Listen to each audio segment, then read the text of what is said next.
Good morning बच्चों। आज हम विचरण पाठ 7 इसके अंतर्गत प्रत्यक्ष विचरण पर आधारित कुछ सवाल हल करेंगे। 7.1 के उदाहरण आज हम हल करेंगे। पहला सवाल है, विचरण के चिन्ह का उपयोग करके जो भी आपको नीचे वाक्य दिए गए हैं उनको विचरण का चिन्ह का इस्तेमाल करके उनको लिखना है। पहले है वृत्त की परिधि, जिसे C द्वारा दर्शाया गया है, उसकी त्रिज्या R के समानुपात में है। यानी कि परिधि और त्रिज्या के बीच में प्रत्यक्ष विचरण है, उसको हम C और R के बीच में क्या है, प्रत्यक्ष विचरण है, समानुपात में है। तो ये प्रत्यक्ष विचरण का चिन्ह है। तो इस तरह से यहाँ पर मैंने C समानुपाती R इस तरह से लिखा। दूसरा सवाल है, केवल चिन्ह का इस्तेमाल करना है इसमें आपको। कार से भरा हुआ पेट्रोल जिसका चिन्ह है L तथा उसके द्वारा तय की गई दूरी D प्रत्यक्ष विचरण में होती है। तो L और D दोनों प्रत्यक्ष विचरण में है, बस चिन्ह का इस्तेमाल करके मैंने लिख दिया। अब तीसरा दिया है, देखिए, यदि M समानुपाती N और M बराबर दिया है 154, N बराबर 7 और तो N बराबर 14 होने पर M का मान ज्ञात करो। तो ये सवाल हल करते हैं। सवाल में क्या दिया है, M समानुपाती N, यानी M is directly proportional to N। तो M बराबर KN। अब यहाँ पर K क्या है, K विचरण का स्थिरांक है। K को कहा जाता है विचरण का स्थिरांक। तो M बराबर KN। अगर हमें ये समानुपात का चिन्ह हटाना है, उसकी जगह बराबर का चिन्ह लगाया और उसके बाद क्या लगाया, KN इस तरह से लिखा। अब हमें यहाँ पर किसका मान निकालना है, K का मान निकालना है, क्योंकि M भी दिया है यहाँ देखिए और N भी दिया है। तो हम पहले समीकरण में मान रखते हैं। M बराबर KN यानी 154 बराबर K का मान हमें नहीं पता, N हमें पता है 7। ठीक है, तो K बराबर क्या होगा, 154 बट्टे में 7। तो 7 दूनी 14, 7 दूनी 14, तो K बराबर कितना आया आपका, 22 आया। ठीक है, अपना स्थिरांक कितना आ गया, 22। अब दूसरी शर्त उन्होंने क्या दी है, n बराबर 14 होने पर m का मान ज्ञात कीजिए। तो हमारा समीकरण यहाँ पर है 1। देखिए यहाँ पर m बराबर क्या है, kn। तो m का मान ज्ञात करना है, n की वैल्यू दी है 14 और k का हमें पता है, तो 22 गुणा 14, m बराबर 14 दूनी 28, 14 दूनी 28, 29, 30। तो m बराबर कितना आ गया, 308। उसी तरह से यहाँ एक सारणी दी गई है बच्चों, देखिए यहाँ एक सारणी है और सारणी में आपको बताया गया है सेब का मूल्य तथा सेब की संख्या में प्रत्यक्ष विचरण है, इस आधार पर निम्नलिखित सारणी पूर्ण करो। तो सेब की संख्या x और उसका मूल्य y, दोनों के बीच में क्या है, समानुपात है, प्रत्यक्ष विचरण है। ठीक है, दोनों के बीच में सेब की संख्या x और सेब का मूल्य y के बीच में प्रत्यक्ष विचरण है। तो x बराबर मैंने क्या बताया था, ये समानुपात का चिन्ह हटाएंगे तो इसकी जगह k y। ठीक है, अब किसकी वैल्यू निकालनी है हमें यहाँ पे, k की। तो k बराबर x बट्टे y।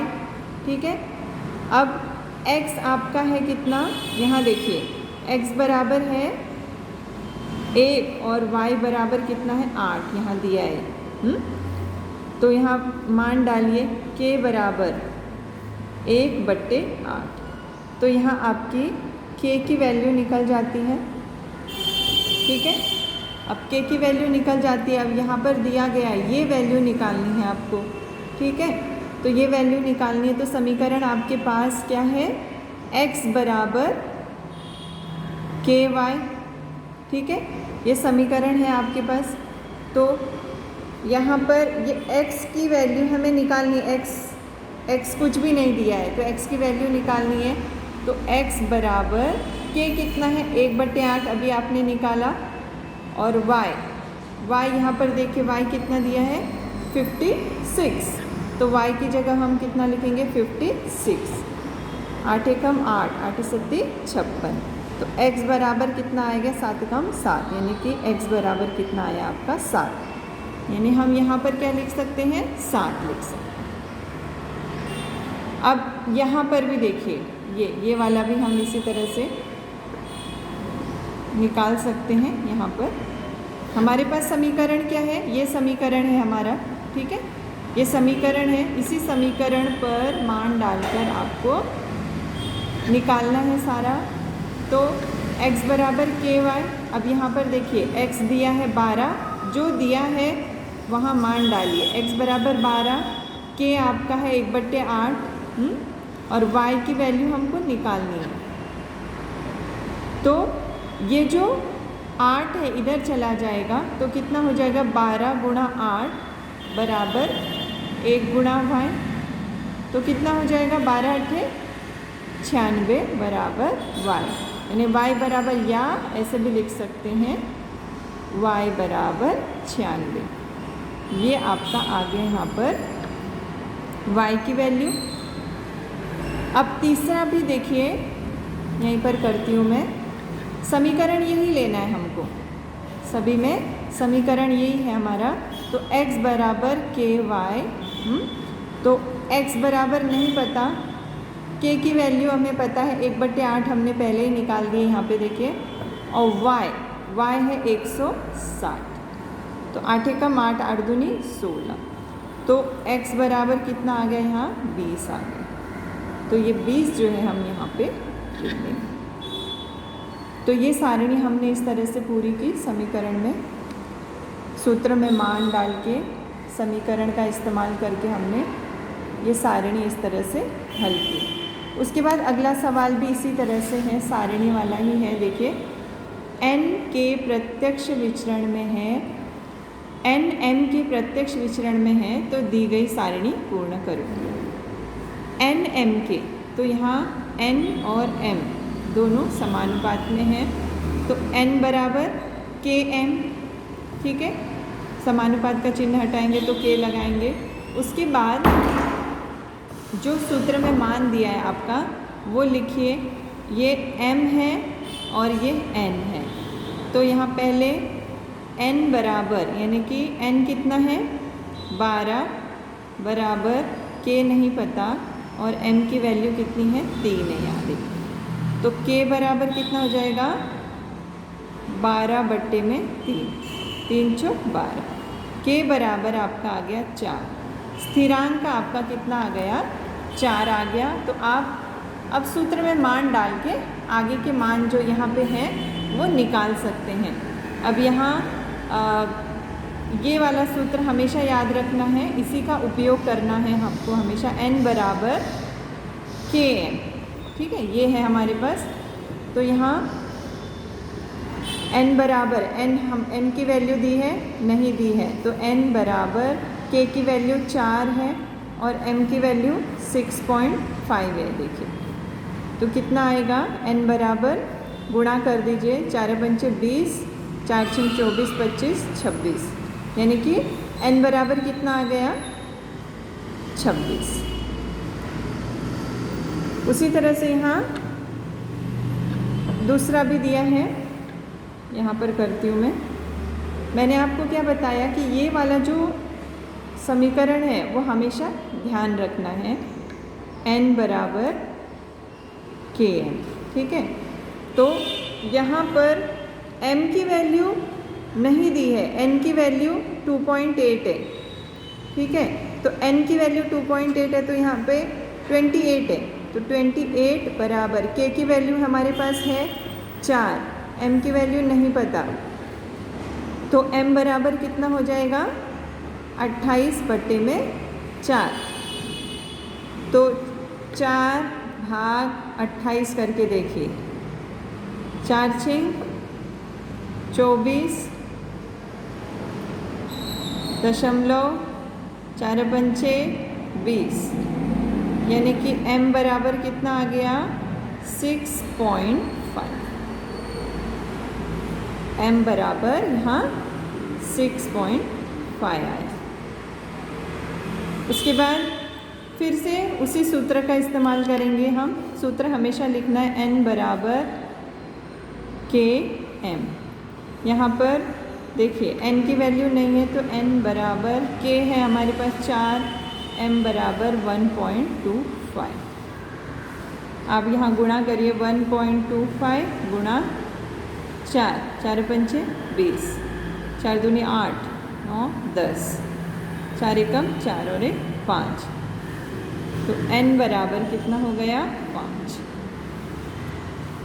तो यहाँ आप लिख सकते हैं 5।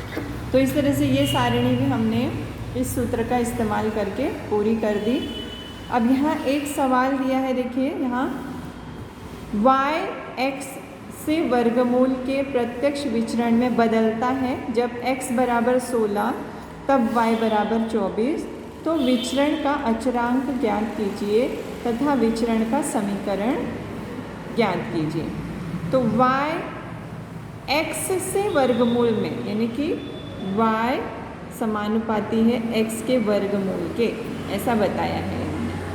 तो y बराबर कितना आ जाएगा k x, k गुणा वर्गमूल में x। तो y जो दिया है वो लिखिए आप, विचरण में बदलता है जब x बराबर 16 तब y बराबर 24, ठीक है। तो y जो है k गुणा कितना है x स्क्वायर रूट 16 लिखेंगे हम यहाँ पे इसका। तो y बराबर, y की जगह पर हम उसकी वैल्यू लिखेंगे। जैसे यहाँ पे मैंने y लिखा तो y की जगह पे यहाँ पे क्या दिया 24 दिया ना। 24 बराबर k इंटू स्क्वायर रूट 16। तो 24 बराबर k इंटू स्क्वायर रूट 16 यानी 4, अगर वर्गमूल हटाएंगे तो क्या हो जाएगा 4 हो जाएगा। तो k बराबर 24 बट्टे में 4, 4 एकम 4, 4 6 24, k बराबर 6। आपका जो विचरण का स्थिरांक है वो पता चल गया। अब उसके बाद आप उसका क्या निकालना है। अब आपको क्या पूछा गया है कि विचरण का समीकरण ज्ञात कीजिए। तो विचरण का जो समीकरण है ऊपर आपने देखिए क्या लिखा है, y बराबर के एक्स, हाँ, तो y बराबर k और गुणा वर्गमूल में x ऐसे लिखा है। तो y बराबर k कितना आया 6 और वर्गमूल में आपका x, ये हो गया समीकरण, ठीक है। तो ये सवाल भी आपका हो गया। तो ये अपना आज 7.1 ये पूरा हो गया है। अगला प्रश्न संग्रह हम अगली कक्षा में करेंगे।